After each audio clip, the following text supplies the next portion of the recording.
wabarakatuh. Waalaikumsalam warahmatullahi wabarakatuh. Waalaikumsalam wabarakatuh. Sugeng rawuh Bu Soimah. Matur nuwun Bu Husniatul. Sehat selalu, insyaallah. Insyaallah. Yang saya hormati para peserta webinar ya yang dilaksanakan pada pagi hari ini. Marilah kita memanjatkan puji syukur kehadirat Allah Subhanahu wa taala yang mana pada pagi hari ini kita masih diberi kesempatan untuk menambah amal soleh kita dengan thalabul ilmi bersama mengikuti webinar dengan tema perlindungan anak. Bapak Ibu yang saya hormati,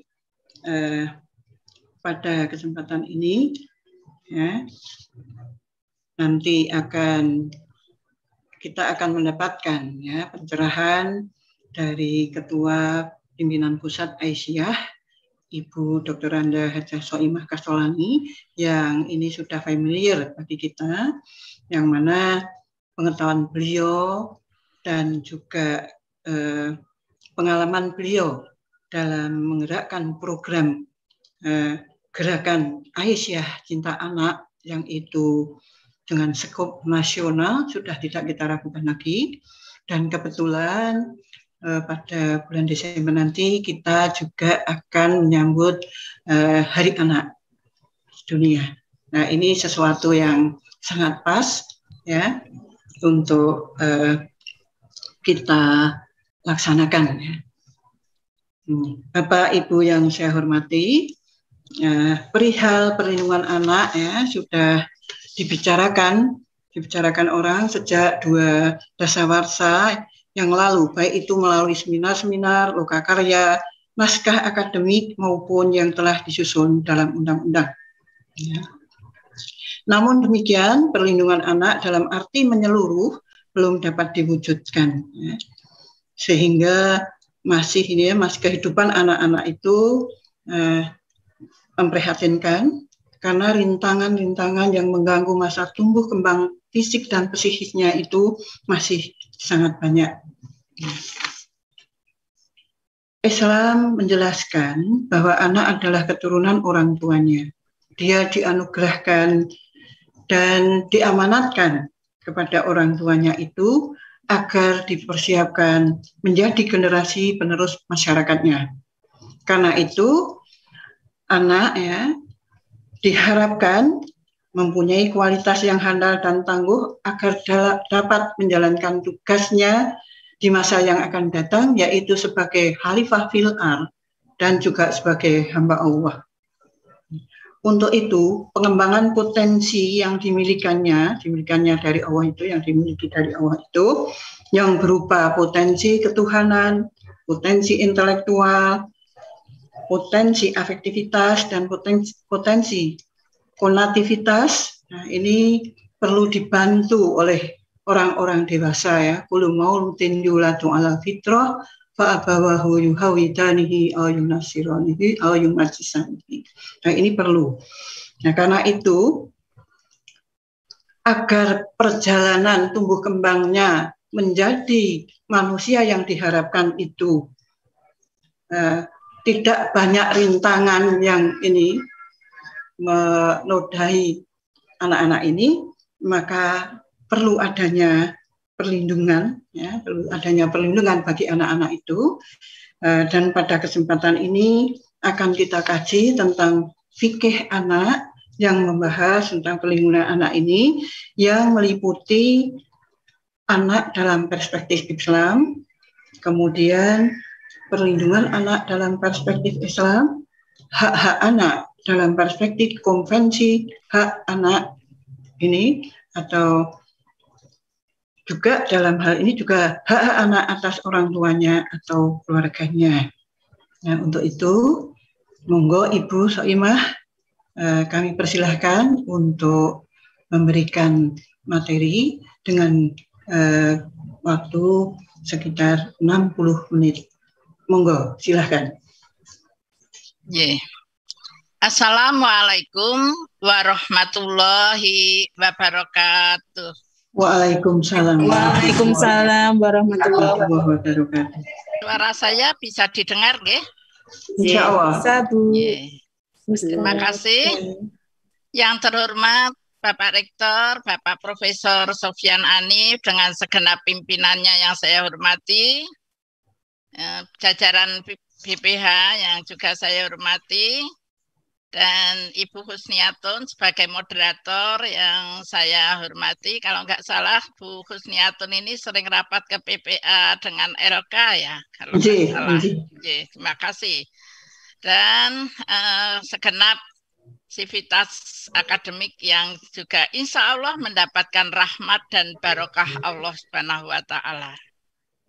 Bismillahirrahmanirrahim. Alhamdulillahilladzi arsala rasulahu bil huda wa dinil haq liyudhhirahu 'ala dini kullih wa kafa billahi syahida. Asyhadu alla ilaha illallah wa asyhadu anna Muhammadan abduhu wa rasuluh. Rabbis shrahli sadri wa yassirli amri wahlul 'uqdatam min lisani yafqahu qawli. Amma ba'du. Terima kasih atas kesempatan ini dan mudah-mudahan kita semua selalu dalam keadaan sehat, diberi kekuatan untuk menebar kebaikan dan selalu mendapatkan ridho Allah Subhanahu wa Ta'ala. Dan mudah-mudahan kita termasuk orang yang mutabik selalu mengikuti jejak Rasulullah Sallallahu Alaihi Wasallam. Pertama kami menyampaikan salam dari Ketua Umum Pimpinan Pusat Aisyah, Ibu Nurjanah Juantini. Dan saya karena sebagai Ketua Koordinator dari Majelis Kesejahteraan Sosial yang dalam hal ini juga termasuk mencakup melindungi perempuan dan anak-anak. Oleh karena itu maka saya yang diberi tugas untuk sowan atau untuk bersilaturahim dengan Bapak Ibu yang insya Allah dirahmati oleh Allah Subhanahu wa Ta'ala. Bahan untuk fikih perlindungan anak sudah saya kirimkan ke panitia, kalau akan di-share monggo, kalau tidak monggo, kalau nanti akan diambil juga dipersilahkan karena dari kantor pimpinan pusat Aisyah sudah mengirimkan.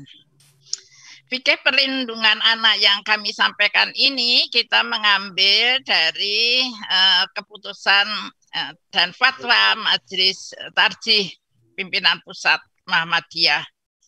Pertama, memang saya mengambil 3 dasar filosofis, walaupun tadi Ibu Husniatun juga sudah menyampaikan satu hadis yang juga menjadi dasar juga sebetulnya. Pertama, saya mengambilkan dari Al-Quran surat An-Nisa ayat 9, walaupun banyak orang yang menyampaikan bahwa surat An-Nisa ayat 9 ini sebetulnya adalah merupakan rujukan bagi warisan ya, tapi bagaimanapun juga tadi Ibu Moderator juga sudah menyampaikan bahwa anak itu adalah juga sebagai pewaris, bahkan sebagai pemimpin nanti, pemimpin umat, pemimpin bangsa di masa yang akan datang. Sehingga tepat sekali ayat ini juga kami bacakan, yakni walyakhshalladzina law taraku. Hendaknya kamu itu merasa khawatir kalau kamu itu meninggalkan min khaufihim, di belakangmu nanti duriyah ini adalah keturunan yang lemah. Lemah di sini bisa juga lemah akhlak atau lemah moral, bisa juga yang tadi Ibu Moderator juga menyampaikan harus kita lindungi, jangan sampai kena kena pengaruh yang tidak baik moralnya. Demikian juga bisa juga lemah pikir, bodoh, ketinggalan, tertinggal dan sebagainya. Bisa juga lemah harta, bisa juga lemah ekonomi, bisa juga lemah di dalam psikis atau fisiknya. Nah itu menjadi kewajiban kita bersama untuk melindunginya. Yang kedua hadis dari yang diriwayatkan oleh Hakim, yakni itu hak-hak orang tua atau hak-hak anak dari orang tuanya yang di situ disebutkan ayuh sinu ismuhu memperbaiki atau membaikkan namanya. Jadi orang tua memberi nama anaknya itu mesti punya harapan yang baik. Saya diberi nama Soimah itu karena lahirnya di bulan Ramadan dan diharapkan menjadi perempuan yang rajin untuk melakukan puasa baik wajib maupun sunnah gitu ya. Contohnya semacam itu gitu. Watabahu dan tugas dari orang tua dan itu menjadi hak anak adalah memberikan pendidikan. Di sini disebut adab ya, di sini adalah pendidikan sopan santun yang pertama kali harus diberikan. Kemudian juga diberikan membaca atau memberikan kewajiban orang tua memintarkan anaknya bisa membaca kitab. Nah, di situ juga ada keterampilan wasibahata. Diberi keterampilan berenang. Kalau kita akan mengartikan sibahata berenang di sini, tidak mesti harus, apakah di Saudi Arabia ada sungai, kenapa Rasulullah menyuruh untuk mengajari anak berenang? Ya kita ambil saja secara luas, berenang di sini akan ikut umbiaing masyarakat, akan mengikuti geraknya di masyarakat. Maka kita juga berharap anak-anak kita nanti menjadi generasi penerus penggerak sebagai pelaku gerakan Muhammadiyah dan Aisyah. Sebagaimana tadi yang diharapkan oleh Bapak Rektor, supaya kita punya komitmen untuk bermuhammadiyah dan beraisyah. Dan kita juga diwajibkan atau mempunyai kewajiban terhadap anak itu untuk mengajarkan keterampilan memanah. Memanah ini kalau untuk Muhammadiyah di DIY itu juga baik kota maupun wilayah juga mengadakan olahraga panah gitu ya. Nah ini juga sebetulnya bisa juga panah dalam hal fisik semacam itu, tapi bisa juga memanah di sini adalah menjadi pilihan-pilihan atau pinter memilih pilihan-pilihan yang tepat bagi anak-anak kita nanti. Dan dari satu hadis lagi yakni Bukhari yang di situ juga merupakan hak anak juga karena orang tua itu bahwa anak itu dilahirkan ketika dia lahirkan oleh orang tua itu fitrah. Fitrah di sini sering diartikan suci, tapi suci di sini maksudnya adalah kembali kepada agama Allah. Kama fitrah Allah, sebagaimana fitrah Allah, kembali kepada fitrah Allah. Ini kalau kita membaca surat Ar-Rum ayat 30 ya, bahwa tiap anak lahir itu sudah membawa agama. Sebetulnya fitrah Allah ini sebetulnya ya dinul haq, dinul qayyim gitu ya. Kalau di dalam surat Ar-Rum ayat 30, maka tergantung orang tuanya yang akan melukis apakah anaknya akan diyahudikan atau mungkin akan dinasranikan atau dimajusikan gitu. Nah dulu ketika saya sekolah kok hadis kok hanya menyebut 3 agama ya, Yahudi, Nasrani, Majusi, kok tidak ada Islamnya. Ternyata oleh ayah saya sangat terkenang sekali pengarahan dari orang tua. Ya disitulah kata-kata fitrah, karena fitrah ini adalah fitrahnya Allah yang berupa dinul qayyim, dinul hanifah. Nah itu ternyata setelah kita cari itu adalah kembali kepada surat Ar-Rum ayat 30. Baik, mengapa Muhammadiyah menggunakan fikih, terma fikih atau menggunakan istilah fikih?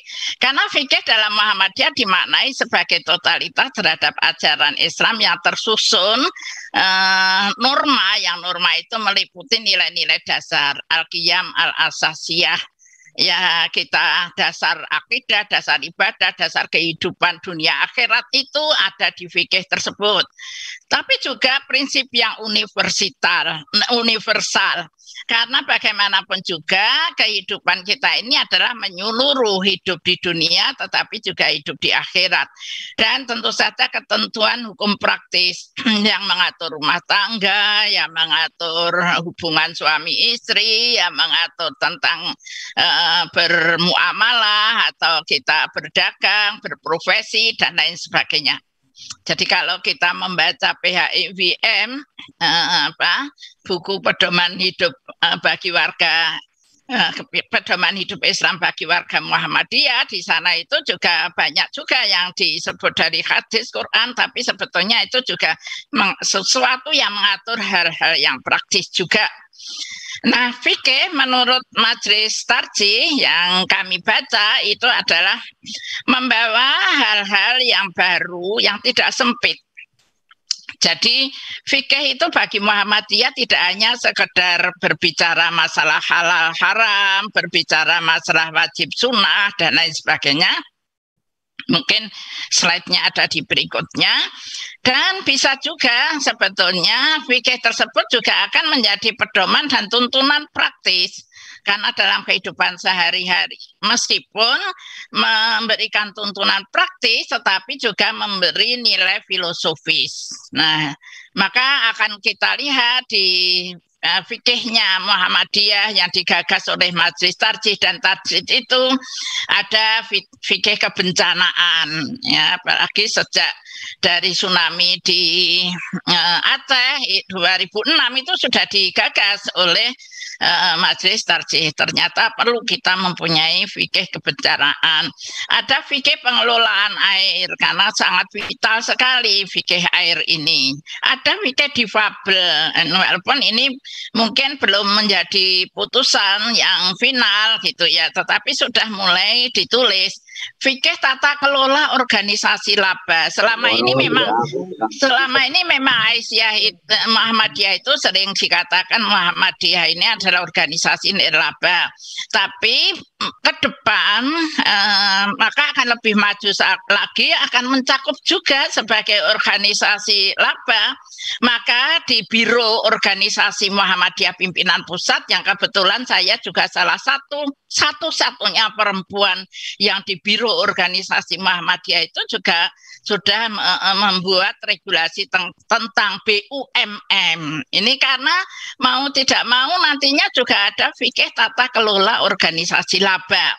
Ada wacana fikih perdamaian, menyiapkan juga fikih wakaf baru, karena sekarang ini wakaf tidak sempit pengertiannya, memberikan wakaf tanah, bisa juga wakaf itu bisa wakaf uang dan lain sebagainya. Nah, ini tentu saja juga sudah menjadi gagasan dari Majelis Tarjih dan Tarjih Pimpinan Pusat Muhammadiyah. Sebetulnya banyak sekali yang kalau kita itu mau membacanya itu adalah merupakan bekal yang sangat bagus. Nah, sekarang bagaimana anak itu dalam pandangan Islam? Next, mungkin berikutnya. Pertama, saya menyebutkan, saya setuju dengan yang tadi disebut oleh Ibu Moderator, bahwa anak itu adalah titipan orang tuanya, titipan dari Allah kepada orang tuanya. Maka anak itu adalah amanah Tuhan. Tiap anak lahir saja tadi sudah fitrah, sudah kembali kepada dinul Islam. Di sisi lain, anak itu juga bisa maziniatun sebagai perhiasan, gitu ya.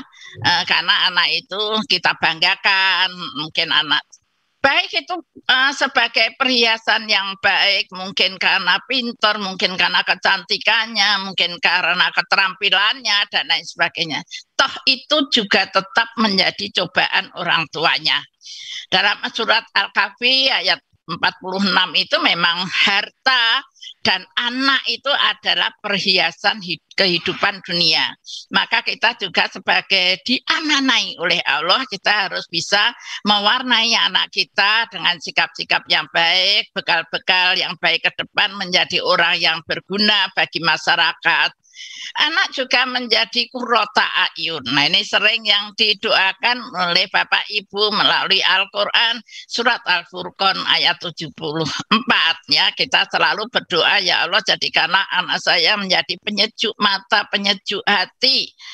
Bahkan doa ini sangat tinggi sekali karena berharap kepada Allah, mudah-mudahan keturunan kita itu menjadi imamnya orang-orang yang bertakwa. Imamnya orang yang bertakwa. Ini berarti kan diharapkan akhlaknya sangat bagus, akidahnya kuat, ibadahnya tertib, muamalahnya juga benar. Tapi ingat, tadi saya juga sudah matur bahwa anak itu di samping menjadi perhiasan juga bisa menjadi musuh. Bisa juga anak itu solihun, soleh, tapi juga bisa tolihun, durhaka terhadap orang tuanya. Kita juga sudah diingatkan oleh Allah dalam Al-Quran, surat At-Taghabun ayat 14, ayat 15, yang sebetulnya pasangan-pasanganmu dan juga anak-anakmu itu adalah musuhmu kalau kita tidak hati-hati. Saya lebih suka mengartikan zaud, azwaj itu adalah pasangan ya, tidak sekedar istri atau suami, ya pasangan, karena sering orang hanya mengartikan istrimu gitu. Betulnya ini pasanganmu. Juga menjadi fitnah fatiniyatun tadi, kebalikan dari maziyatun tadi. Itu di At-Taghabun ayat 15 bahwa itu di samping sebagai musuhmu bisa juga menjadi fitnah. Ibu bapak yang kami hormati, anak itu bisa menjadi fitnah, baik itu anak yang baik maupun anak yang tidak baik, kurang baik akhlaknya. Yang baik itu menjadi fitnah bagi ibu bapaknya, sombong tidak. Diberi 4 anak yang semuanya berhasil. Wah, itu kalau tidak hati-hati, ibunya, bapaknya menjadi orang yang sombong. Apalagi kalau kita sedang diuji oleh Allah. Salah satu dari anak kita ada yang menjadi ujian, tidak seperti yang kita harapkan. Itu juga menguji kesabaran orang tuanya. Tapi yang jelas kalau disebut bahwa ahsani takwim, bahwa manusia itu sebaik-baiknya ciptaan Allah, termasuk anak kita itu juga adalah makhluk yang mulia, ahsani takwim. Maka anak itu bukan barang komoditas yang kemudian orang tuanya seenaknya untuk seenaknya untuk memperlakukan anaknya kurang baik. Sebetulnya nilai dasar perlindungan anak itu apa sih, gitu ya? Saya juga itu sebetulnya saya mengambil juga dari fikih perlindungan anak yang digagas oleh Majelis Tarjih dan Tadqiq itu. Yang pertama adalah perlindungan tauhid dan ibadah. Tadi sesuai dengan hadis dari Bukhari maupun dari Hakim itu juga sudah menunjukkan jangan sampai lemah di bidang akidah dan akhlak. Akidahnya atau tauhidnya harus kuat, ibadahnya harus tertib. Nah, itu juga termasuk amanah orang tua untuk anak-anaknya. Sehingga kita diminta untuk mendidik anak supaya anak itu tidak melakukan syirik, mensyirikkan Allah. Supaya anak itu tunduk dan patuh taat hanya kepada Allah. Ini kalau kita melihat di dalam takrir Majelis Tarjih mahiyal ibadah, apakah ibadah itu? Nah, ini adalah juga orang yang syariat yang harus taat kepada Allah dan juga tentu saja kepada Rasul kita juga harus beritibak. Maka pokok pikiran di dalam mukadimah anggaran dasar itu juga menyebutkan bahwa hidup manusia itu harus bertauhid, beribadah, tunduk dan taat kepada Allah Subhanahu wa taala. Itu karena memang sebagai nilai dasar kita memberi dasar anak-anak kita. Mempersiapkan anak menjadi orang yang bermanfaat itu juga karena tadi Ibu Moderator, Bu Kusniatun juga menyebut-nyebut bahwa anak itu adalah juga merupakan khalifatul ad. Pemimpin, calon pemimpin yang kita juga harus mendasari dengan baik supaya kelak anak ini bermanfaat bagi orang tua. Insya Allah kita semua ini adalah manfaat bagi masyarakat karena didikan dari orang tua kita. Kemudian dasar yang ketiga adalah adil dan keadilan, yakni adil dan objektif sehingga seimbang antara hak dan kewajiban.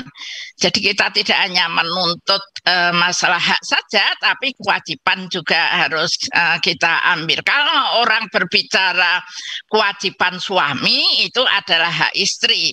Kewajiban istri itu berarti hak suami. Demikian juga antara orang tua dan anak.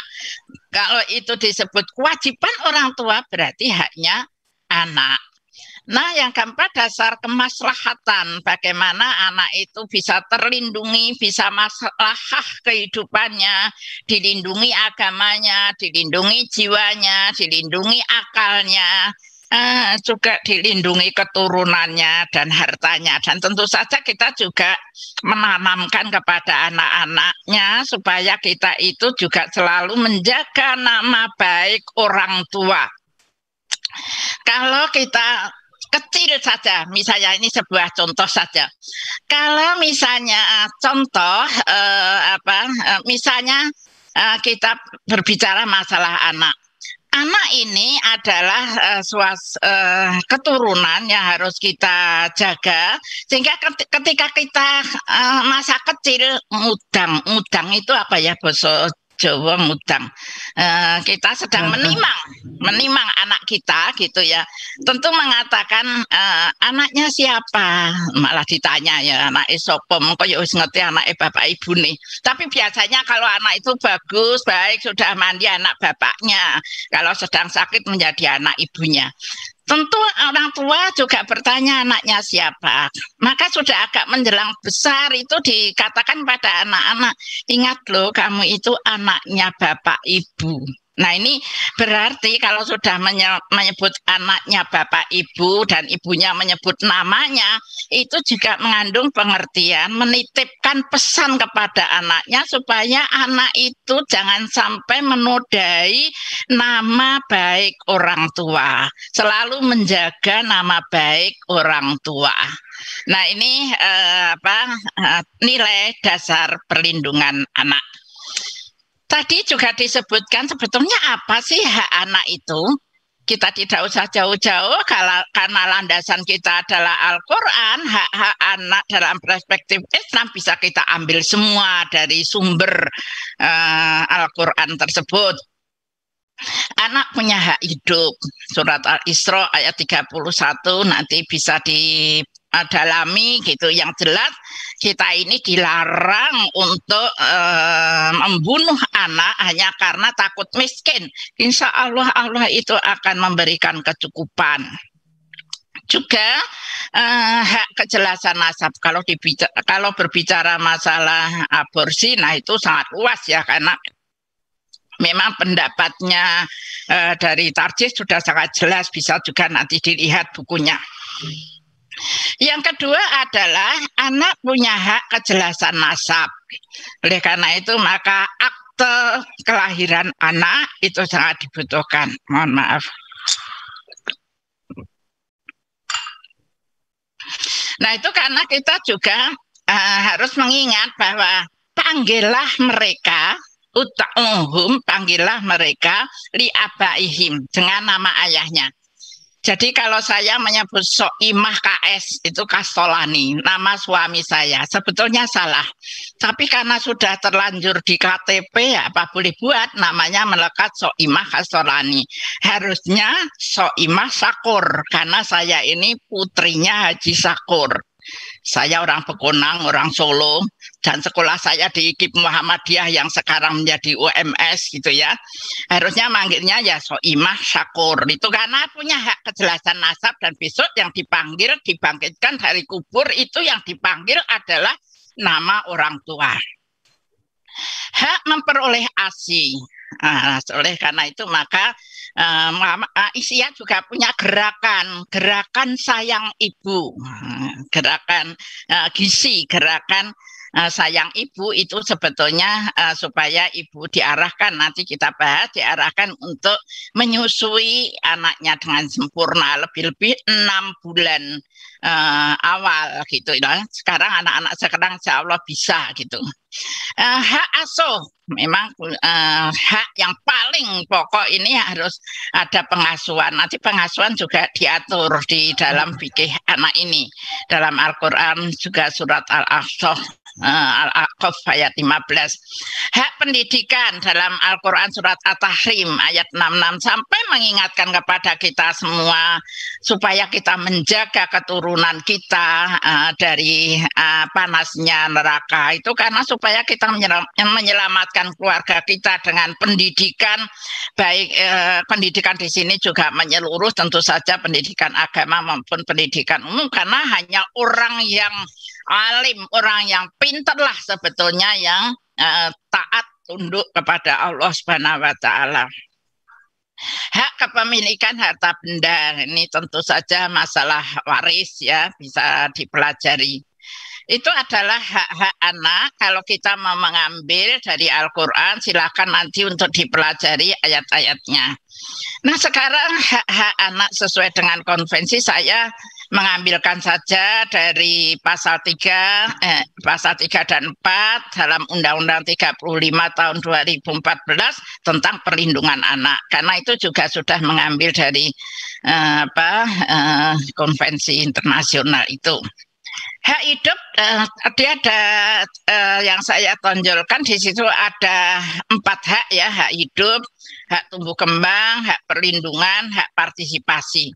Apa hak hidup dan tumbuh kembang? Kalau dinamakan tumbuh dan kembang, tumbuh itu karena tumbuhnya dari fisik, pikiran dan lain sebagainya. Kemudian nanti juga semakin berkembang pergaulannya dan sebagainya. Hak hidup dan tumbuh kembang ini sudah dibahas sejak di dalam rahim ibu, supaya kita melindungi larangan untuk aborsi tadi. Mungkin masih di situ hak hidup tadi pertumbuhan. Nah, kalau dilihatkan di sini ada hidup, ada hak ASI, ada akte yang tadi saya sebutkan, hak kesehatan dan hak pengasuhan. Mungkin sebelum ini ya, hak hidup, sehat, imunisasi. Karena mohon maaf, ada juga orang Islam yang mengatakan tidak perlu anak itu vaksin, karena vaksin itu kan sebetulnya ada unsur enzim tripsinnya dari babi gitu ya. Kemudian cukuplah meniru Rasulullah Shallallahu Alaihi Wasallam, dikunyahkan kurma gitu. Memang itu zaman Rasulullah seperti itu karena memang belum ada vaksin. Tapi kalau sekarang ada vaksin, apakah betul itu ada enzimnya, unsur dari babi dan bagaimana hukumnya, itu juga sudah dibahas panjang oleh Majelis Tarjih, dan kita sudah mengadakan kajian dan juga mengundang dari dari Majelis Tarjih juga. Berdasarkan dari Al-Quran surat Al-Baqarah ayat 195, kita tidak boleh menelantarkan keturunan kita, jangan sampai terjadi pemusnahan atau jangan sampai merugikan anak turun kita gitu. Maka kita juga harus menjaga anak turun kita, termasuk juga kesehatannya. Demikian juga hadis dari Muslim, Imam Nasai juga menyampaikan bahwa kita ini adalah diberi ikhtiar, supaya ikhtiar, manusia itu ikhtiar, karena setiap penyakit itu pasti ada obatnya. Sampai sekarang saja kan masih ada masyarakat juga yang tidak mengakui tentang vaksin dan lain sebagainya, tapi Muhammadiyah memang kekeh di dalam pendapatnya bahwa kita ini juga harus memutus mata rantai penularan COVID, sehingga kita juga harus vaksin. Jangan sampai kemudian kita bercuriga bahwa itu kan vaksin dari Cina dan lain sebagainya, bahkan sekarang berkembang curiga lagi karena itu diperdagangkan. Biarlah mereka yang terlibat dalam perdagangan itu adalah urusan mereka, tanggung jawab mereka nanti di depan Allah. Tapi yang jelas bahwa kita adalah memang makhluk yang harus berikhtiar. Apabila bertentangan, nah ini dari usul fikih, apabila bertentangan dua mafsadat, dua kerusakan, maka perhatikan mana yang lebih besar madorotnya, sehingga kita harus memilih yang paling kecil dengan dikerjakannya lebih ringan mafsadatnya, mengerjakan sesuatu yang lebih ringan kerusakannya. Sama-sama tidak baik, kita memilih yang ringan. Ini juga saya ambilkan dari Majelis Tarjih gitu ya. Nah, ini hak hidup karena tadi hak hidup dan tumbuh kembang sehingga kita berbicara masalah vaksin. Nah, sebetulnya prinsip perlindungan karena juga ada hak perlindungan di dalam Undang-Undang Perlindungan Anak di dalam pasal 34 dan 4 itu juga ada prinsip perlindungan.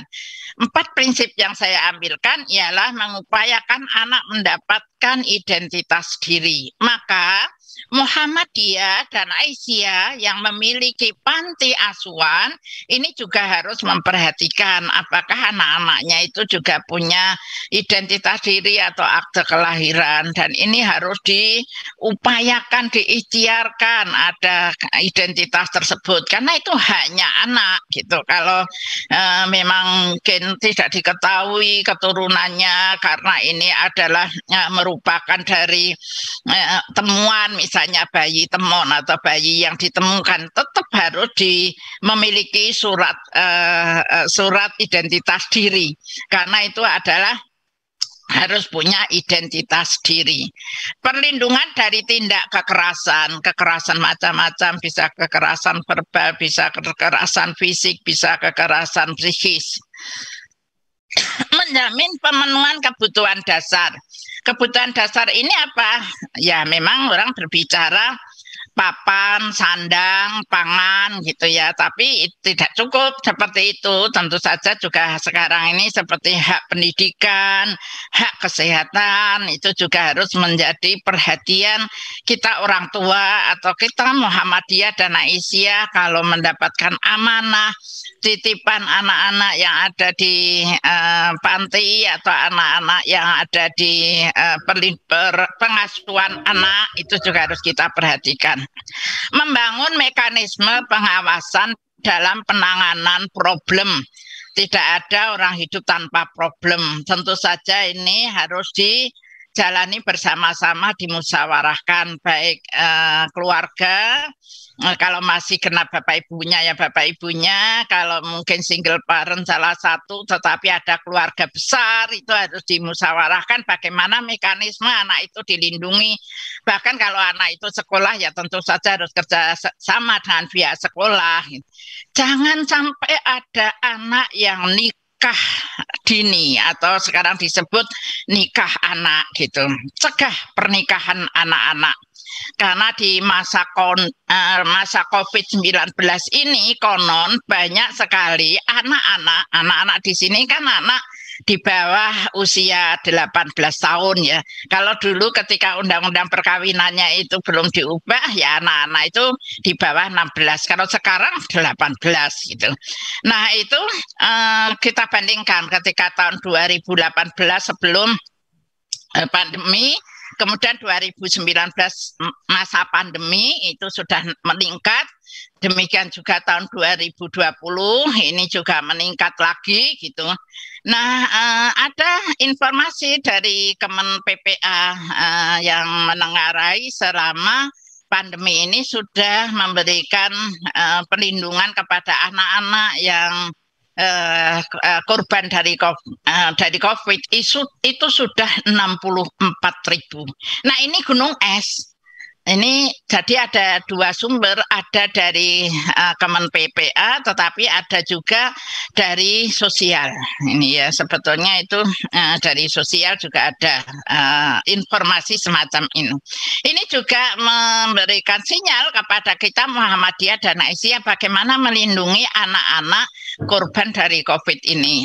Saya salut sekarang ini pimpinan Pusat Aisyah Majelis Hukum dan HAM sedang mengadakan gerakan zakat untuk siapa? Untuk anak-anak yang menjadi korban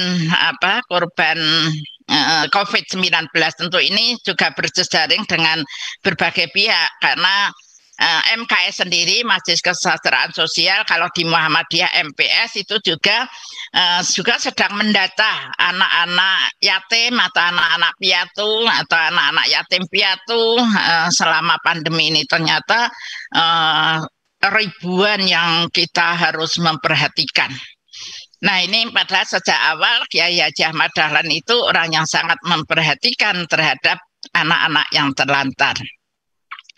Hak yang keempat, kalau menurut undang-undang tadi, hak perlindungan anak, undang-undang perlindungan anak tadi, ada hak partisipasi anak. Ternyata anak itu juga harus dilibatkan dalam berpikir, dalam memberikan masukan dan lain sebagainya. Meskipun anak itu masih kecil, mohon maaf, anak SD sudah bisa atau mungkin TK sudah bisa minta tas baru atau mungkin baju baru. Kalau sekarang kan masih belajar di rumah, tapi kalau mereka itu ke sekolah tahun ajaran baru, mereka pasti menuntut punya sepatu baru, punya tas baru begitu. Nah, ketika kita pas tidak punya uang pun, anak ini juga harus dilibatkan, diajak berpikir. Kita memang punya uang untuk membeli tas, tetapi kalau kita membeli tas, maka kita nanti tidak bisa membeli bahan makanan, misalnya semacam itu, atau bisa yang lain. Itu anak tidak berpikir bagaimana kalau seperti itu. Apalagi anak-anak yang sudah remaja yang akan menentukan masa depannya, itu juga harus diajak bicara. Jadi anak-anak milenial sekarang ini sudah sangat kritis ya. Oleh karena itu maka hak partisipasi pemikiran mereka itu harus dilibatkan juga, baik di dalam mengembangkan hubungan kehidupan di keluarga atau bermasyarakat. Ini pantas juga kita perhatikan. Kemudian ada prinsip pelayanan. Prinsip pelayanan yang diberikan kepada anak-anak adalah prinsip keutuhan keluarga. Misalnya kalau kemarin ketika masa pandemi itu ada yang bapaknya meninggal berarti yatim, atau mungkin ibunya meninggal berarti piatu, itu tetap harus dijaga keutuhan di dalam keluarga. Kira-kira keluarga itu sendiri bisa mengasuh enggak? Kalau tidak bisa mengasuh mungkin karena keadaan ekonomi, bisa, atau mungkin karena keadaan hal yang lain, karena ada juga ya yang sebetulnya ekonominya kuat tetapi untuk mendidik anak nggak bisa karena mungkin sesuatu hal yang lain. Harus dicari keluarga besar di situ. Nah, ini menghindari adanya keterpisahan anak dengan orang tua. Maka panti itu yang baik adalah panti yang mempunyai anak yatim di luar panti, karena tidak memisahkan dengan orang tuanya. Itu yang juga menjadi nilai kalau misalnya mereka akreditasi.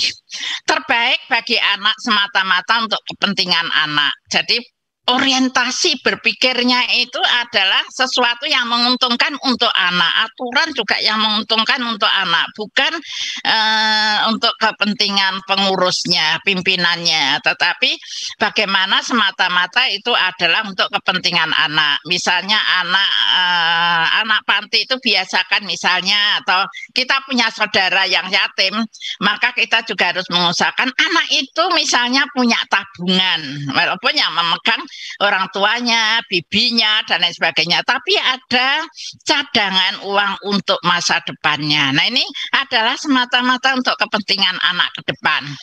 Kelangsungan hidup, memperhatikan tumbuh kembang anak, bagaimana khotibunas bikodari ukulihim. Kita bicara kepada anak saja sesuai dengan kadar pikirannya.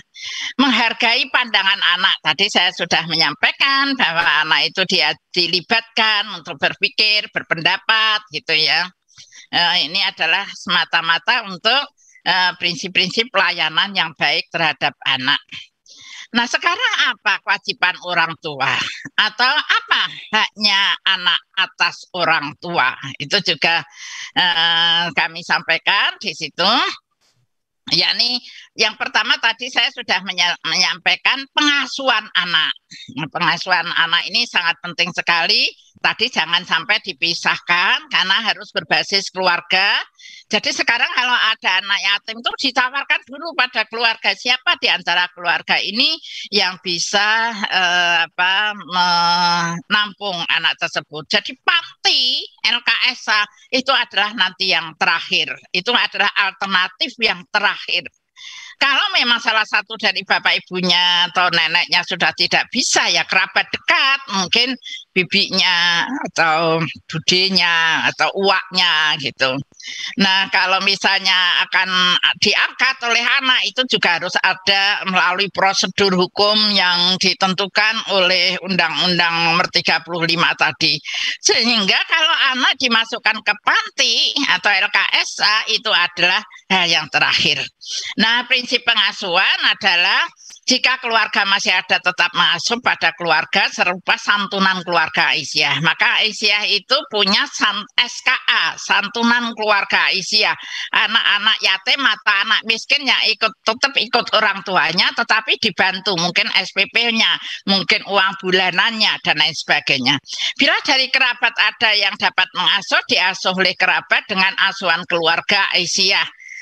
Kalau tadi santunan keluarga, kalau ini adalah asuhan keluarga Aisyah, masih tetap ikut orang tuanya, tetapi orang tuanya menjadi, meskipun ikut orang tuanya, tapi anak itu menjadi tanggung jawab Aisyah. Itu bisa juga. Bila tidak memungkinkan, maka anak diasuh dengan pengasuhan alternatif terakhir, yakni di panti atau di LKSA. Memakai nama LKSA boleh, karena itu adalah memang ketentuan dari undang-undang dari pemerintah, tapi jangan menghilangkan pantinya. Memang sebetulnya sejak awal itu kan sejarahnya menunjukkan bahwa itu adalah panti, walaupun itu juga ada yang tidak setuju, tetap saja disebut LKSA. Tapi bagaimanapun juga yang namanya aturan pemerintah itu bisa juga sering berganti. Jangan sampai ada tindak penelantaran terhadap anak, baik itu dilakukan oleh orang tua atau orang yang bertanggung jawab, misalnya misalnya dilakukan oleh pengurus panti.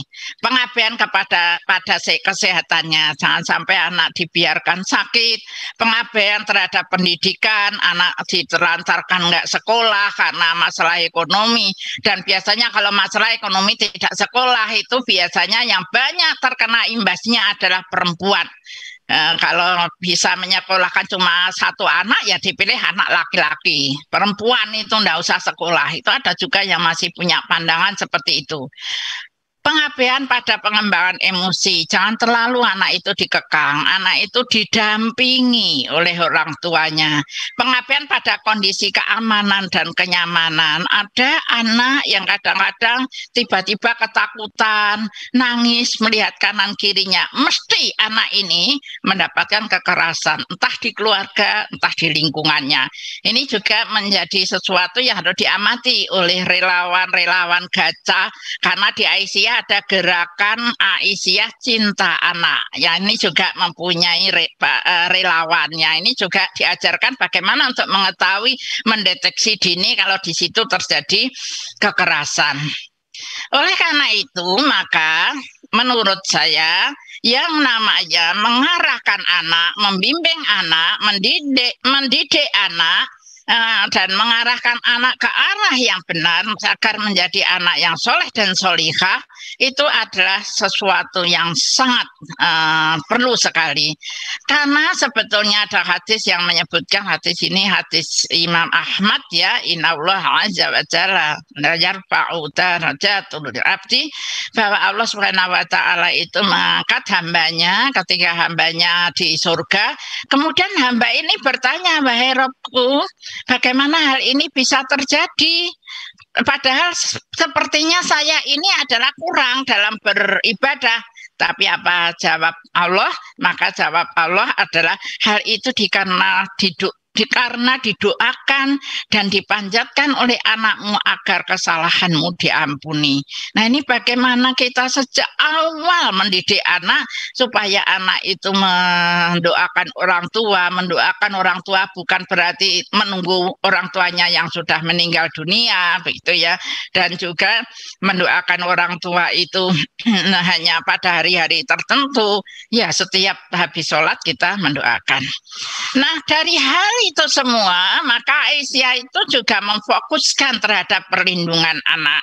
Bagaimana generasi emas yang akan datang tahun 2045, jadi sekarang kurang berapa tahun lagi, itu berarti sekarang ini anak-anak balita yang sekarang ini adalah nanti menjadi generasi muda di saat tahun emas kemerdekaan Indonesia. Maka Aisyah menyiapkan ada gizi gerakan infak sayang ibu. Ya lumayan lah, walaupun hanya uang recehan, uang kecil kita kumpulkan, tetapi itu bisa untuk gerakan sayang ibu, memberikan gizi kepada ibu-ibu yang hamil.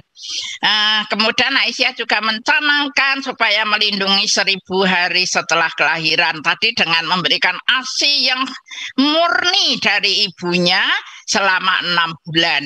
Nah, ini juga dalam rangka untuk menjaga pikiran anak, akal anak itu supaya nanti menjadi bagus sehingga kita bisa menekan angka kematian anak, angka kematian balita gitu ya. Dengan tentu saja pencegahan stunting, tumbuh anak yang tidak imbang antara tinggi badannya, besar badannya dengan usianya. Karena gizinya jelek, atau mungkin karena orang tuanya dulu nikah muda, nikah anak, sehingga keturunannya stunting, otaknya tidak baik. Nah, itu harus sudah diamali sejak sekarang sehingga kita mempersiapkan generasi emas tahun 2045. Aisyah juga mengadakan kajian-kajian tentang anak, misalnya bagaimana ASI inklusif, ya, inisiasi menyusui dini, dan kita juga berbicara masalah Bank ASI dengan Mas Wistarji gitu, masalah aborsi karena ini masalah perlindungan anak, bagaimana kalau ada anak yang masih anak tetapi diperkosa dan akhirnya hamil dan lain sebagainya. Kemudian juga khitan perempuan yang ini dulu adat istiadat tapi sebetulnya itu tidak dianjurkan di Muhammadiyah.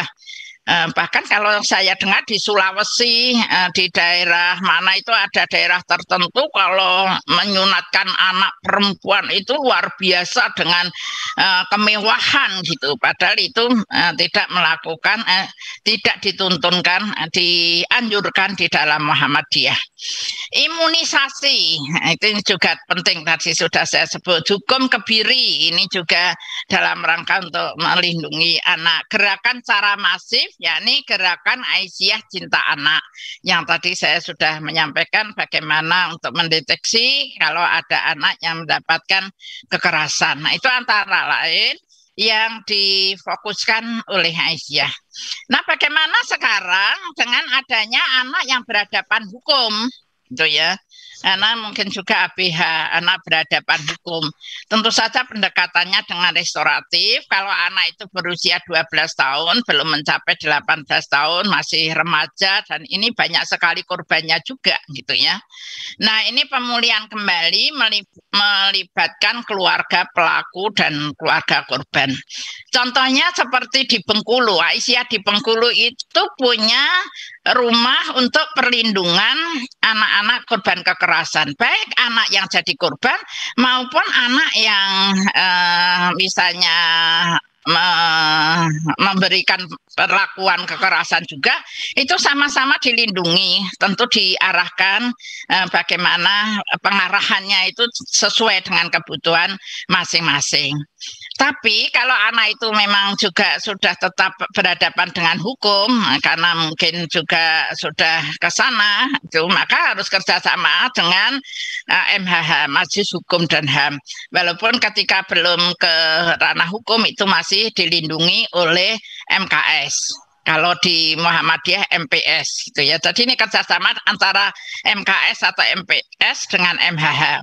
Dilakukan di luar peradilan agar tidak terampas kemerdekaan. Bagaimana upaya MHH supaya anak itu dibina di luar, minta dispensasi dibina di luar dari dari penjara, tetapi dibina di rumah RSPA ini, rumah sosial perlindungan anak ini yang ada di Bengkulu ini. Karena ini kerjasama dengan pemerintah, jadi memang legal dan itu diperbolehkan gitu. Misalnya tidak dihukum, tetapi dilindungi di rumahnya Aisyah ini. Nah, ini perdamaian antara keluarga pelaku dan korban ini juga harus diinisiasi oleh kita agar anak-anak ini jangan sampai merasakan bagaimana terampas kehidupan kemerdekaan hidupnya. Nah, ini mudah-mudahan di lain daerah nanti juga ada yang meniru. Dulu namanya WCCC ya, Women Crisis Center, tetapi kemudian diubah menjadi Rumah Sakinah atau RSPA, Rumah Sosial Perlindungan Anak.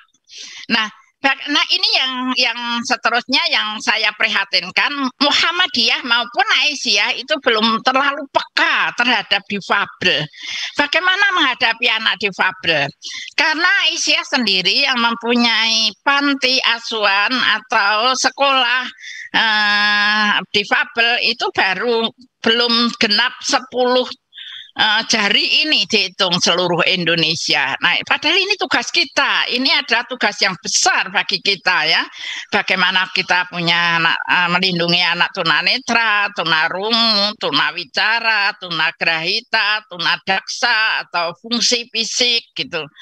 Ini yang saya ambil yang Aisyah ya. Meskipun dia dalam tunadaksa, tetapi luar biasa pikirannya gitu dan dia melalang ke luar negeri, tidak terhalang karena karena tunadaksa tersebut. Nah, maka kalau ada panti atau sekolah luar biasa, hendaknya ada sistem inklusi. Saya sudah mengusulkan kepada MKS yang punya amal usaha panti, mungkin nanti MPS juga bisa mengambil kebijakan semacam itu. Panti itu hendaknya inklusi. Jadi misalnya ada anak 35 di panti tersebut, hendaknya yang 5 itu yang difabel. Tapi kalau yang 30 anak panti karena yatim silahkan saja. Tapi ada yang difabel. Mengapa inklusi menerima yang difabel? Sebetulnya juga mengajarkan kepada anak-anak yang yatim piatu, yang sehat fisiknya, itu sebetulnya ditanamkan rasa empati, simpati, empati kepada temannya, menolong kepada temannya. Dulu Ponorogo itu benar-benar panti difabel. Tapi sekarang sudah berpikir lain lagi, di samping ada panti difabel juga menerima anak yang yatim dan anak yang memang miskin, sehingga anak yang normal ini juga bisa membantu kepada temannya yang difabel. Ini sangat perlu panti inklusi tersebut, dan syukur kalau dikembangkan kemudian menjadi sistemnya sistem pesantren. Jadi ada tambahan pendidikan walaupun SLB, tapi malamnya itu mendapatkan pendidikan yang lebih intensif tentang kehidupan beragama.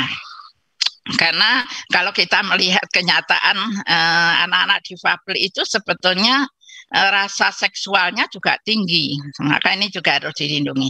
Kekerasan terhadap anak selama masa pandemi COVID-19, ini saya juga mencatat dari sumber Kemen PPA, itu adalah ini angkanya, berarti meningkat terus, meningkat. Bahkan banyak yang minta dispensasi dalam 6 bulan ini, maksudnya karena waktu itu dari Januari sampai Juni 2020 tercatat itu 240 dari sekian anak yang menerima kekerasan seksual karena masalah ekonomi dan lain sebagainya. Tapi sebetulnya dari Departemen Sosial mengatakan sebetulnya lebih dari itu, karena sampai Juli 2021 ini sudah ada 8.021 anak yang bermasalah. Nah, ini tanggung jawab kita bersama, Muhammadiyah dan Aisyah, bapak-bapak, ibu-ibu yang juga bergerak di sivitas akademik gitu ya. Ini menjadi perhatian kita. Kemudian terakhir mungkin yang saya sampaikan karena hampir 1 jam, kurang 5 menit lagi, bagaimana jangan sampai terjadi kekerasan. Saya juga menyampaikan apa sebabnya terjadi kekerasan. Kalau hal ini sudah sering sekali kita dengar karena pola pikir yang keliru, karena pengaruh budaya, anak lebih rentan ditakuti, lebih berisiko aman kalau memberi kekerasan, melakukan kekerasan terhadap anak, dan lingkungan sosial kadang-kadang juga permisif, kondusif, cenderung percepat proses kekerasan gitu ya. Kalau misalnya ada bapak ibu yang melakukan kekerasan terhadap anaknya, tetangganya juga ewuh pekewuh karena dijawab oleh bapak ibunya, ini adalah keluargaku, mengapa Anda ikut-ikutan? Nah, ini juga budaya yang mendukung terjadinya kekerasan. Nah, kekerasan itu bisa juga karena pengaruh sekarang digital atau gadget ini ya, tentang masalah seks itu dari video klip, dari majalah, dari radio, dari internet, dari televisi, bahkan dari iklan. Bayangkan, bihun berkekinian saja namanya bikini. Bihun kekinian, dan gambarnya itu adalah gambar yang digunakan oleh perempuan. Apa sih hubungannya antara bihun dengan gambar apa bagian baju perempuan ini? Nah, ini sudah merangsang anak untuk berpikir yang porno, bukan main. Oleh karena itu, maka dalam menanggapi sekarang ini, termasuk di COVID-19 ini, kadang-kadang PSBB atau PPKM itu tidak ramah terhadap anak. Anak kehilangan hak bermain. Oh, enggak Bu, mereka banyak bermain. Iya, tapi bermainnya tidak terarah. Karena mereka menggunakan gadget, sekarang malah lebih bebas anak menggunakan gadget.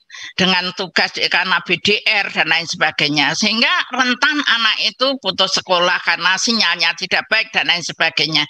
Jangan memandang yang di kota saja. Kita juga harus melihat yang ada di pelosok menjauh di sana. Kadang-kadang anak menjadi tumpuan kejengkelan orang tua, sudah orang tuanya punya masalah banyak gitu. Nah, ini juga harus dilakukan semacam itu.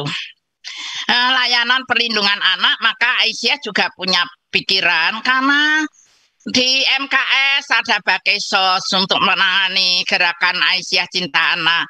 Di MHH hanya ada Posbakum yang harus juga punya kantornya. Di biro di Tablek juga ada BIKSA, Biro Konsultasi Keluarga Sakinah Aisyah. Nah, bagaimana ini untuk menangani? Kalau misalnya ada daerah atau wilayah yang memang kekurangan tempat, bisa itu sebetulnya dijadikan layanan perlindungan satu atap. Kalau ada yang datang ke informasi tinggal ditanya, kalau itu membutuhkan perlindungan, pendampingan, oh ini adalah tugasnya MKS sebagai SOS. Tapi kalau anak itu sudah mengarah kepada hukum, yaitu tugasnya dari MHH. Kalau anak itu butuh perlindungan keluarganya, butuh ada penyegaran di bidang agama, nah ini juga bisa juga yang hal seperti itu dilakukan oleh BIKSA. Nah, ini adalah terpadu, sehingga kalau saudara itu saya hanya mengingatkan yang terakhir bahwa perlindungan anak ini harus melibatkan seluruh elemen masyarakat. Muhammadiyah dan Aisyah juga termasuk di elemen masyarakat, baik anak, orang tua pengasuh, keluarga, komunitas, pemerintah desa, pemerintah kecamatan, Pemkab, Pemprov, pusat, itu semuanya mempunyai tugas untuk perlindungan anak, bahkan sampai komunitas internasional. Pas 1 jam, karena tadi mulai jam 9 sampai jam 10, kurang lebihnya saya mohon maaf, saya sudah menyampaikan. Saya kembalikan kepada moderator, barangkali nanti masih ada diskusi-diskusi, sifatnya mungkin bukan pertanyaan tetapi tanggapan.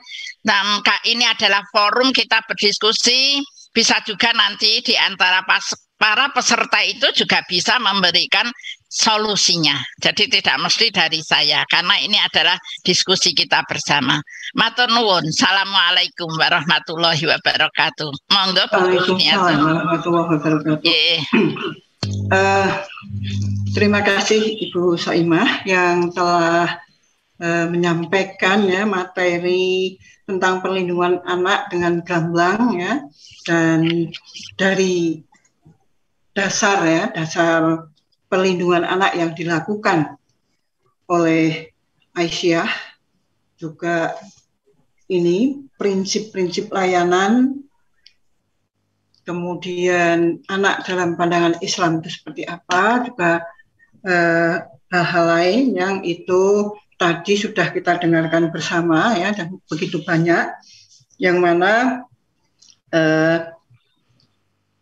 pelaksanaan perlindungan anak ini harus melibatkan semua elemen masyarakat, baik itu negara dan pemerintah, masyarakat secara luas, ya, baik itu yang berupa keluarga, ya, juga organisasi-organisasi kemasyarakatan,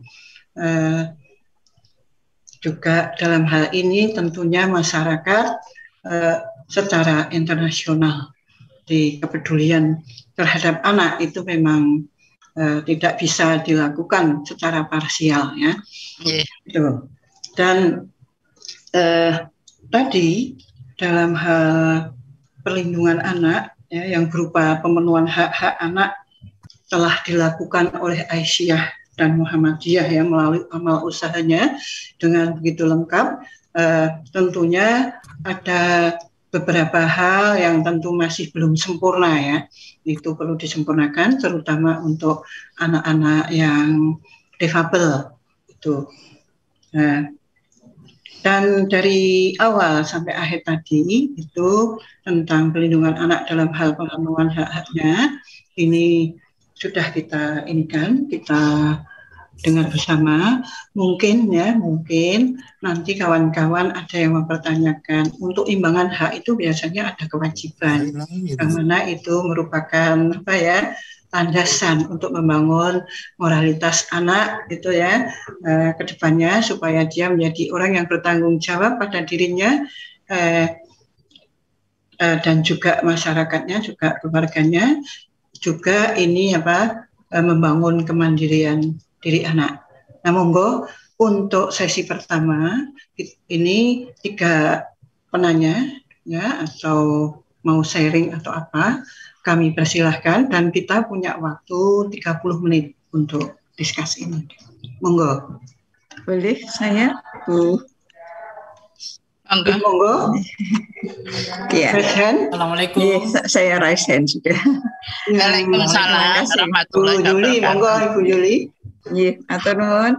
Bismillahirrahmanirrahim. Assalamualaikum warahmatullahi wabarakatuh. Waalaikumsalam warahmatullahi wabarakatuh. Alhamdulillah, luar biasa Bu Soimah, sangat bersemangat ya. Jadi senior tetapi luar biasa kondisi fisiknya gitu ya. Alhamdulillah. Ya. Jaga kesehatan terus Ibu ya. Kami membutuhkan Ibu seperti penjenengan ini yang kita butuhkan masyarakat. Berkaitan dengan anak-anak ini memang adalah tugas kita semua. Kebetulan saya juga sebagai ketua ranting Aisyah, jadi masih tingkat paling bawah gitu ya, ranting Aisyah Laweyan Ibu, Laweyan Solo. Alhamdulillah kami juga memiliki banyak program yang berkaitan dengan masyarakat secara umum. Tapi jujur masalah anak-anak belum kami cover gitu ya, karena memang SDM-nya juga belum belum cukup banyak gitu ya. Ini tapi berkaitan dengan materi dari Ibu tadi sangat lengkap gitu ya. Yang pertama yang ingin saya mungkin mohon tanggapan dari Ibu tentang kebijakan ini berkaitan dengan masa depan anak-anak kita, khususnya budi pekerti dan akidahnya, kehidupan keagamaannya gitu ya. Kalau saya membaca dari media massa, mendengar dari media massa, berita-berita di TV dan lain-lain, itu sepertinya ada rencana atau malah mungkin sudah sudah diputuskan gitu ya, bahwa ada bukan kecenderungan sih, sudah diputuskan. Jadi ada pengurangan atau mungkin pelajaran-pelajaran yang sangat penting untuk anak-anak kita, seperti pendidikan agama, sepertinya direduksi satu. Dan menurut saya bukan hanya pendidikan agama yang harus kita tanamkan kepada anak kita, tetapi juga sejarah. Jadi sekarang ini anak-anak kita itu pemahaman kepada sejarah itu sangat-sangat minimal. kesehatan sudah mulai melenceng. Jadi tokoh-tokoh Muhammadiyah yang sebetulnya begitu banyak pahlawan-pahlawan dari Muhammadiyah itu sepertinya sudah mulai direduksi atau bahkan mungkin dieliminir atau disembunyikan gitu ya. Peran Muhammadiyah dalam kemerdekaan Indonesia itu luar biasa sebetulnya. Tetapi anak-anak kita sepertinya minimal sekali yang mengetahui hal itu. Nah, ini adalah tugas kita ya. Jadi selain tadi yang disampaikan oleh Ibu, kita juga perlu untuk mengedukasi anak-anak khususnya hal-hal yang sangat penting, sangat krusial, yaitu pendidikan agama dan sejarah. Ya, ini perlu kita tanamkan. Dan monggo mangke BP Aisyah mungkin yang memiliki kewenangan untuk itu. Kemudian kemudian yang berkaitan dengan materi dari Ibu tentang penanganan anak-anak difabel. Nah, kami juga merasakan itu Ibu, dan memang kebetulan kami saya di rumah itu ada usaha batik gitu ya Ibu. Nah, pada masa pandemi kemarin itu ada beberapa ada beberapa orang gitu ya, yang kebetulan beliau ini tunarungu datang ke rumah karena dia di PHK dari perusahaannya. Jadi mereka cerita dengan bahasa isyarat gitu ya, mereka di PHK, dan yang di PHK yang pertama itu adalah yang ABK. Nah, pada saat itu terus jujur kami sebenarnya enggak datang untuk menerima karyawan baru ya, dengan mengelola karyawan yang ada saja sudah sangat berat. Tapi ketika mereka datang, yang kami pikirkan adalah bahwa anak mereka itu dikirimkan Allah bahwa rizkinya harus melalui kami gitu kan, karena rizki itu dari Allah. Tapi kenapa kami begitu bisa menerima? Karena kami punya pengalaman Ibu, bahwa saudara-saudara kita yang punya kekhususan ya, saya menganggap keistimewaan gitu Ibu. Ketika kita accepted, kita terima, jadi kita akui keberadaannya, itu ternyata Masya Allah Ibu, potensinya itu luar biasa. Tadinya dia tidak bisa membatik, tapi ternyata begitu kami terima, ternyata dia datang itu bisanya guide gitu ya. Tapi ketika kita latih, dia bisa membuat batik, kita latih Corel Draw, komputer, saya sendiri belum bisa, mereka bisa gitu nih. Jadi ternyata mereka itu punya potensi yang luar biasa yang selama ini diabaikan oleh masyarakat, bahkan dianggap sebagai masyarakat kelas kedua gitu ya. Itu yang perlu kita sadarkan kepada masyarakat. Mungkin bisa kita mulai dari Aisyah gitu ya, bahwa Ibu-ibu Aisyah itu punya kepedulian terhadap saudara-saudara kita yang berkebutuhan khusus, dan mungkin kita semua juga perlu tahu bahwa saudara-saudara kita yang kita menyebutnya tunarungu, itu beliau tidak suka kalau disebut tunarungu. Bagi mereka, tuna itu istilah negatif yang membuat mereka tidak punya semangat untuk memajukan diri. Tapi beliau lebih suka disebut orang tuli. Jadi sebutlah aku orang tuli, saya tuli gitu ya, dengan kode bahasa isyaratnya. Jangan sebut aku tunarungu karena aku ingin maju gitu ya. Dengan ini adalah anugerah Allah yang harus kami syukuri, dan mereka sangat bangga ketika merasa orang lain itu membutuhkan keberadaannya. Dan itulah saudara-saudara kita yang berkebutuhan khusus itu perlu kita fasilitasi. Insya Allah mereka akan bisa bersama-sama dengan kita memajukan bangsa ini. Terima kasih Ibu, terima kasih sekali. Terima kasih. Assalamualaikum warahmatullahi wabarakatuh. Mungkin yang kedua, monggo. Ulang Ibu. Monggo. Bapak Mujibur Rahman, monggo. Assalamualaikum warahmatullahi wabarakatuh. Waalaikumsalam. Terima kasih Ibu Soem, sangat menarik, sangat mencerahkan. Jadi mohon maaf ini dari saya, Bapak-bapak mungkin kalau ngomong nggak panjang lebar seperti Bu Yuli tadi ya. Jadi begini Bu Soem, jadi memang dalam beberapa hal kita harus sangat mengapresiasi Muhammadiyah ya. Saya memandang Muhammadiyah dalam beberapa hal lebih advance dari pemerintah, Bu. Jadi seperti terakhir kemarin kita kan punya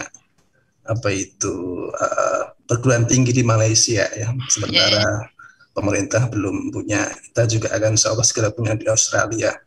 Nah, saya usul di mana itu TV-mu itu dioptimalkan, pemberdayaan TV-mu itu untuk TV pendidikan. Pada masa daring seperti ini, anak-anak SD meskipun didampingi orang tua, tapi kan nggak setiap saat didampingi ya, melihat tugas lewat internet, kadang muncul iklan yang macam-macam itu. Nah, Muhammadiyah sebaiknya punya TV pendidikan, kemudian nanti teknisnya bisa tiap hari dijadwal, jam sekian untuk SD, jam sekian untuk SMP, sekian untuk SMA, begitu. Kemudian nanti pengiriman tugas tidak perlu sampai harus melibatkan internet lagi, tapi disubmit langsung ke sekolah begitu Bu. Jadi kita minimasi betul penggunaan internet untuk anak-anak seusia SD, SMP.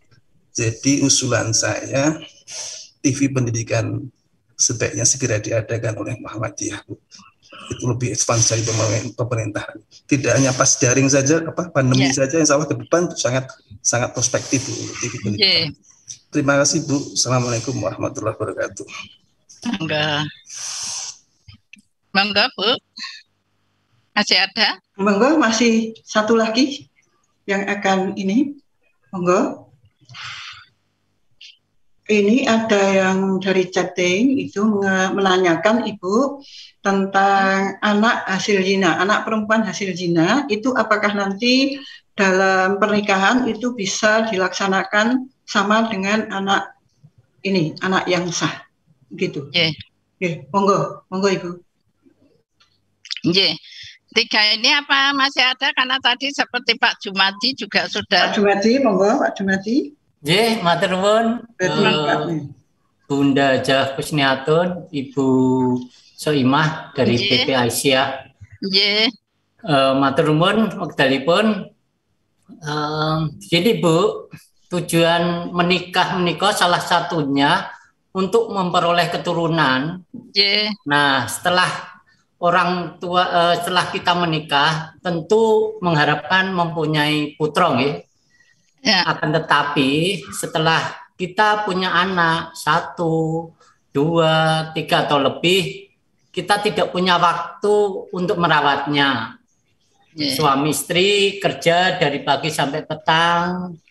Bagaimana hak-hak pengasuhan perawatan, pendidikan keluarga tidak akan mendapatkan dari orang tua secara langsung. Anak-anaknya ada yang dititipkan kepada mertua atau orang tua sendiri, kepada pembantu atau penitipan anak. Menika nyuwun tanggapan dari Ibu-ibu Aisyah atau dari psikolog WMS ini, bagaimana pendidikan utama itu kan dari orang tua yang utama, Bu. Tetapi ternyata dititipkan kepada orang tua kita atau mertua kita atau pembantu atau dititipkan di penitipan anak. Ngaten Bu, matur nuwun sanget. Matur nuwun. Ini 4 dulu Bu, monggo silakan. Matur nuwun Bu Kusniatun. Yang pertama tadi dari Bu Juliani, matur nuwun Ibu juga bergerak di ranting. Jadi ranting itu sebetulnya jangan kemudian karena di ranting itu tua-tua tidak punya SDM yang bagus. Saya yakin kok kalau sekarang itu SDM-nya juga banyak yang muda-muda asal kita pandai merangkul gitu ya. Karena kadang-kadang yang tua itu enggan mundur, jadi yang muda juga mau maju gitu. Maka saya muktamar yang akan datang di Solo itu adalah merupakan muktamar saya yang terakhir karena saya sudah usia 75. Nanti kalau muktamar saya 76 kan kemudian masih ditambah 5 tahun lagi. Nah ini kan berarti tidak memberi peluang kepada yang muda. Maka yang tua juga harus tahu diri, yang muda juga harus maju di ranting. Dan sebetulnya untuk perlindungan anak ini kalau di ranting bisa juga pengajian-pengajian itu juga diisi isu-isu aktual Bu. Misalnya seperti sekarang ini banyak sekali nikah dini, banyak stunting, itu juga harus diangkat menjadi isi pengajian. Siapa yang mengisi pengajian? Mungkin ya ada iyahnya, mubaligotnya itu bisa juga mengambil dari dosen-dosen di UMS yang handal ini, namanya saja UMS unggul gitu ya. Nah ini bisa ranting melibatkan semacam itu. Kemudian kecemasan ibu tentang anak-anak memahami sejarah ini betul sekali Bu. Maka ketika saya menjadi pemateri tentang Hari Pahlawan, ketika diundang TV-mu itu juga saya menyampaikan, saya mendorong ya, bahasa dulu mendorong kepada Muhammadiyah Aisyah muda itu melakukan penelitian, menulis sejarah, karena saat sekarang ini kalau ada orang yang meneliti Muhammadiyah dan Aisyah itu kadang-kadang kekurangan bahan. Kalau kita akan mengajukan Bu Munjiah dan Bu Hayina sebagai pahlawan perempuan, itu juga kita kekurangan bahan. Kenapa? Karena kita kurang peduli terhadap penelitian dan penulisan sejarah. Nah, alhamdulillah kemarin itu ada 2 hari kongres sejarah. Luar biasa itu bagi Muhammadiyah. Muhammadiyah sering dituduh kenyang pada waktu Orde Baru, ada yang kemudian tidak punya peran apa-apa, sehingga departemen tertentu itu diberikan pada ormas tertentu. Tidak usah marah, tidak usah menjawab, tetapi kita perlu berdiskusi dalam seminar sejarah kemarin. Ternyata terungkap banyak sekali peran-peran Muhammadiyah untuk bangsa ini yang dihilangkan dalam sejarah nasional. Karena katanya memang sejarah itu milik penguasa, siapa yang menguasa saat itu gitu. Betul. Nah, pendidik itu hal sejarah, Bu. Mudah-mudahan nanti anak-anak muda kita itu Muhammadiyah dan Aisyah banyak peneliti muda dan menulis sejarah gitu ya. Tentang difabel, apa yang langkah Ibu jalankan sudah bagus, Bu Juli. Mungkin kalau tidak ditangani oleh masyarakat, oleh lembaga atau oleh Muhammadiyah dan Aisyah setempat, bisa diawali oleh pribadi-pribadi. Kebetulan Ibu sebagai pengusaha batik, saya bisa merasakan bagaimana pengusaha batik, Bu, karena saya dari Bekonang, jadi daerah batik gitu ya. Mungkin dari karyawan-karyawannya, kita juga dilema bagaimana tidak bisa menerima karena kondisi batik sedang seperti ini, tetapi kita ingin membantu yang difabel. Paling tidak mungkin konsep kita memberikan keterampilan. Nah, ini pernah juga dilakukan oleh pimpinan pusatnya Aisyah, MKS, bekerja sama dengan Lazismu. Nah, nanti Ibu mungkin di Solo bisa menjadi pemerakarsa dari para handle batik. Loh, Muhammadiyah itu dulu kuatnya kan dikuatkan oleh para handle batik, Bu Juli. Oleh karena itu, Bu Juli menjadi penggerak, mengumpulkan para pengusaha batik, kemudian memberikan keterampilan kepada anak-anak difabel. Anak-anak difabel itu meskipun dia tunadaksa, tunarungu, tunagrahita dan lain sebagainya, tapi sebetulnya otak mereka itu juga cerdas kalau kita itu mau mendidiknya. Nah, kalau Ibu mau menggerakkan semacam itu luar biasa, Bu. Itu gerakan yang real, bisa dirasakan oleh masyarakat dan bisa membantu nanti perkembangan Muhammadiyah dan Aisyah setempat gitu. Pada Bapak Mujibur Rahman, nanti pesan-pesannya pada TV-mu akan kami sampaikan, TV-mu yang dikelola oleh UAD, dan nanti ada TV pendidikan, karena memang ikon Muhammadiyah itu adalah pendidikan, maka mestinya juga TV pendidikan ini sangat penting sekali, real untuk membantu, apalagi pada zaman sekarang ini kan sekolahnya daring ya, kalau ada yang luring itu kan juga terbatas, sangat terbatas. Usulnya sangat bagus sekali, dan mudah-mudahan nanti kita bisa menjalin kerjasama. Pengisi-pengisinya itu ya betul-betul dari ahli pendidikan, sehingga bisa yang dituju atau yang penerima maupun yang menyampaikan itu bisa klop begitu. Nanti kami sampaikan. Kemudian dari Pak Jumadi, ini seperti buah si malakama ya Pak ya. Pengen punya anak, setelah punya anak mana bingung karena orang tua bekerja semua. Sesibuk apapun juga yang namanya orang tua, terutama ibu, itu adalah al-madrasatul ula, pendidik yang pertama dan utama. Maka tetap harus mewarnai. Meskipun dia itu di luar punya profesi yang gemilang, punya profesi yang bagus, tetapi tidak boleh dihilangkan ini. Kalau misalnya punya ART yang khusus mendidik anak-anaknya, saya menganjurkan punya ART atau mengangkat ART yang bisa diandalkan untuk mendidik. Jadi bukan dititipkan pada orang tua, baik mertua. Saya mungkin contoh orang tua atau mertua yang tidak baik, karena saya nggak mau dititipi anak. Anak itu adalah tanggung jawabmu. Kalau nanti sekali-sekali ke tempat eyang boleh. Karena nanti kalau dititipkan ke eyang, satu eyang itu kadang merusak kepada disiplin anak malah. ibunya melarang minum es krim, malah kita yangnya seneng kalau anaknya senang. Nah itu yang kurang baik. Di tempat yang itu boleh 3 hari sampai seminggu, setelah itu ya pulang kembali ke orang tuanya. Yang penting orang tuanya di samping punya ART yang khusus bisa mendidik, dileskan dan lain sebagainya. Ini adalah tanggung jawab orang tua. Jangan sampai kemudian kita membebani orang tua kita, mertua kita untuk MC, ngomong cucu. Memang ya seneng ngomong cucu itu sehari 2 hari Pak. Tapi kalau sudah menjadi pekerjaan rutin itu ya kasihan juga orang tua. Berilah waktu orang tua itu untuk beribadah. Karena hari-harinya itu sudah mendekati maghrib gitu ya. Oleh karena itu maka ya kita imbang rasa lah dalam hal ini. Oleh karena itu maka bagaimana Aisyah mensikapi? Nah inilah Aisyah juga berpikir masalah lansia Pak. Bagaimana ada pesantren lansia, bagaimana kemudian lansia yang produktif itu betul-betul lansia yang masih berguna, bermanfaat, bisa mandiri lansia itu. Tentu saja untuk mandiri secara fisik ini juga harus diperhatikan kesehatannya ya, sehingga jangan sampai menjadi beban oleh orang lain.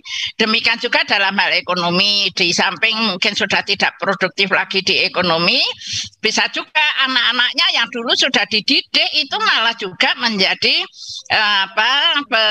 penguat bagi orang tuanya. Terus terang anak saya 4 orang, saya bukan pegawai negeri, bapak juga bukan pegawai negeri, sehingga kita juga tidak punya pensiun, tidak pernah pensiun saya ini ya kalau untuk masyarakat. Nah tapi ya alhamdulillah karena anak-anaknya dididik ya akhirnya anak-anaknya bisa bergiliran mana yang harus membantu ibu dalam hal ini ada pembagian 4 anak. Nah ini pandai-pandainya bagaimana keluarga itu, inilah yang penting dari keluarga sakinah.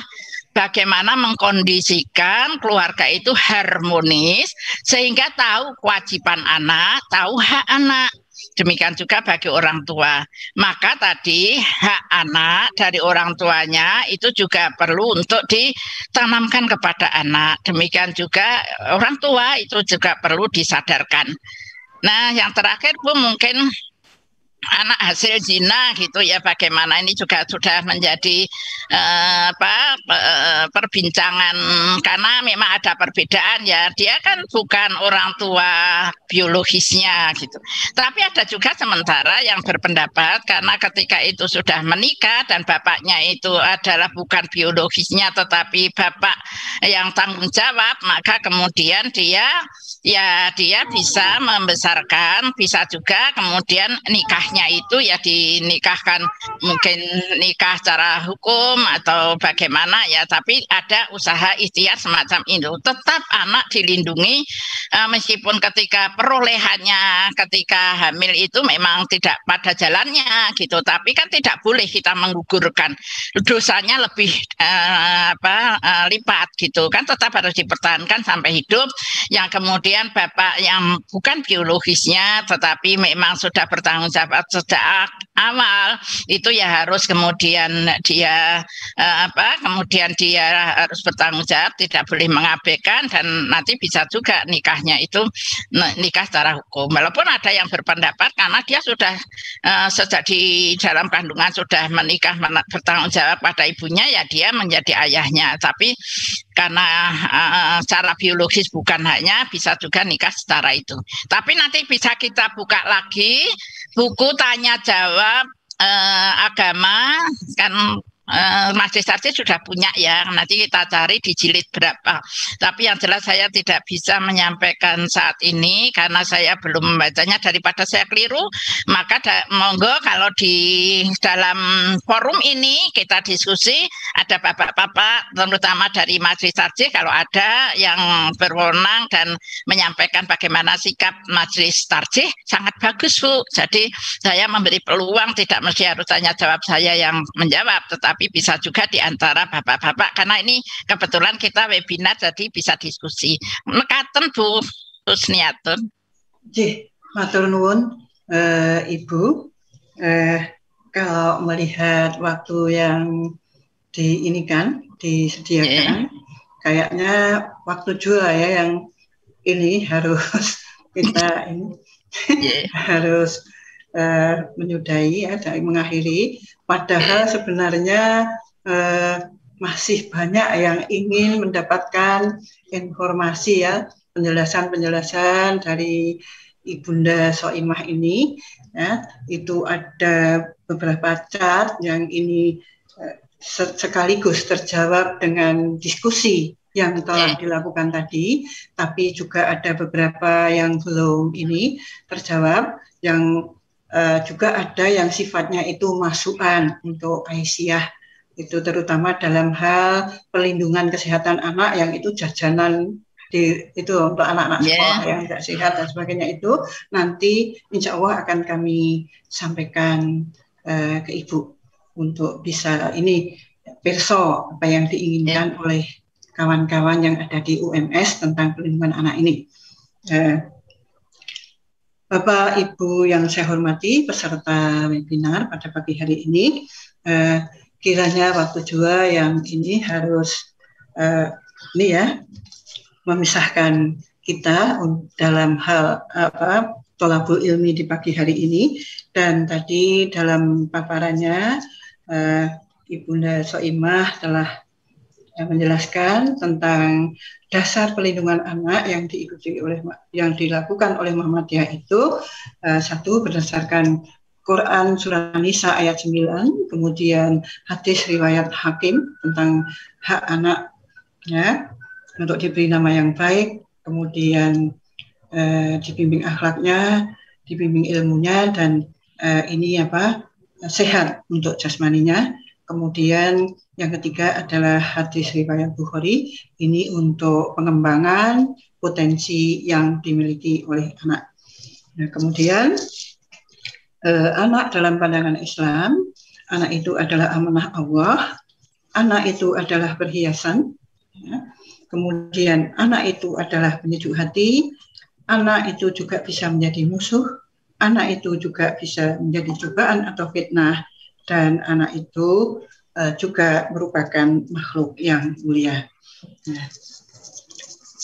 Nah, perlindungan anak di dalam Islam ini didasarkan pada ketauhidan dan ibadah, kemudian diarahkan kepada anak itu menyiapkan anak menjadi orang yang bermanfaat, ya, yaitu kehilafan, kemudian kemaslahatan bagi anak, ya, ini perlu dilindungi, dan kemudian juga nilai dasar perlindungan anak dalam hal keadilan dan objektivitas gitu.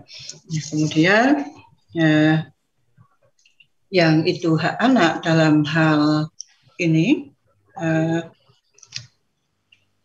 berdasarkan Konvensi Hak Anak secara internasional ini diambilkan dari Undang-Undang Nomor 35 Tahun 2014 Perlindungan Anak pasal 3 sampai 5 gitu, yaitu tentang hak hidup dan tumbuh kembangnya. Kemudian untuk hak anak dalam perlindungan di keluarga, dia berhak mendapatkan identitas diri, perlindungan dari tindak kekerasan, menjamin pemenuhan kebutuhan hidup, membangun mekanisme pengawasan dalam penanganan problem.